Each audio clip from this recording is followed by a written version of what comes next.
Ayun, alright. What's up mga padi? Ayan. Meron ako padi mapakita sa inyo mga padi, no?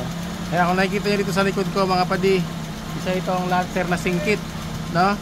Ayan. So ito kasi si Bossing medyo nabibitin dun sa lamig ng kanyang aircon, tsaka nahinaan siya sa blower ng aircon niya.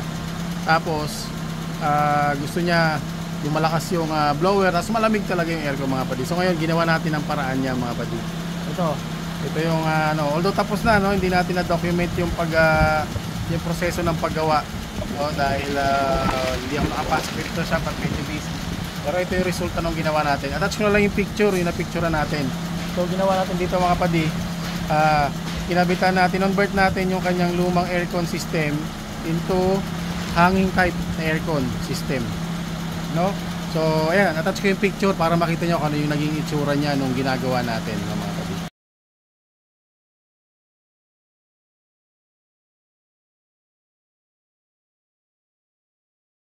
So ngayon, pasok tayo sa loob. Tingnan natin yung lamig ng aircon ngayon ni Bossing, no? Ayan, nakikita nyo, katanghaling tapat, no? Sobrang init. Tingnan natin yung lamig niya mga padi. Yan. So pasok tayo mga padi. Ayan, so ngayon kasi nasara na ni Boss Harvey yung dashboard, no? So ginawa natin mga padi, kung nakita nyo dun sa picture natin, binaklas natin yung dashboard, pinull out natin yung luma niyang aircon system, and kinonvert natin siya into hanging type na aircon system, no? Ayan. Ayan, sobrang lakas ng blower niya mga padi. Sobrang lamig, no? Ayan. So makikita nyo naman yung reading. Ayan. Nasa 2.7 degrees Celsius, no? Halos kakaandar lang yan, wala pang 20 minutes na umaandar. So yan yung lamig na kayang ibigay na itong ating aircon. Bumaba pa kaya kanina mga 1.4 Pumasok ako kaya galing ako sa labas, mainit. So kaya medyo tumaas yung temperature, no? Yan, tingnan nyo mga padi.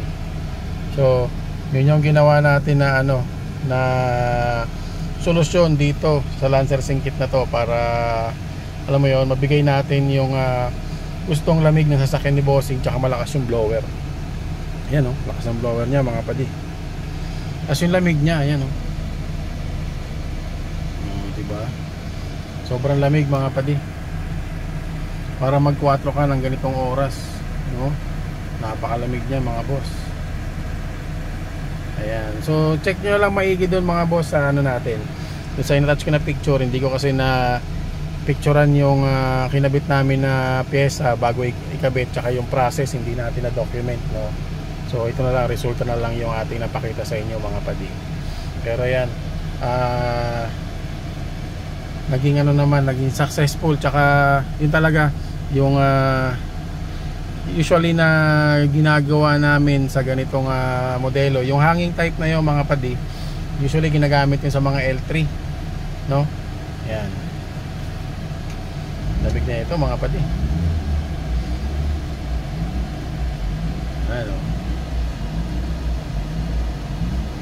Tingnan natin kung gaano kalamig ang kaya niyang ilamig.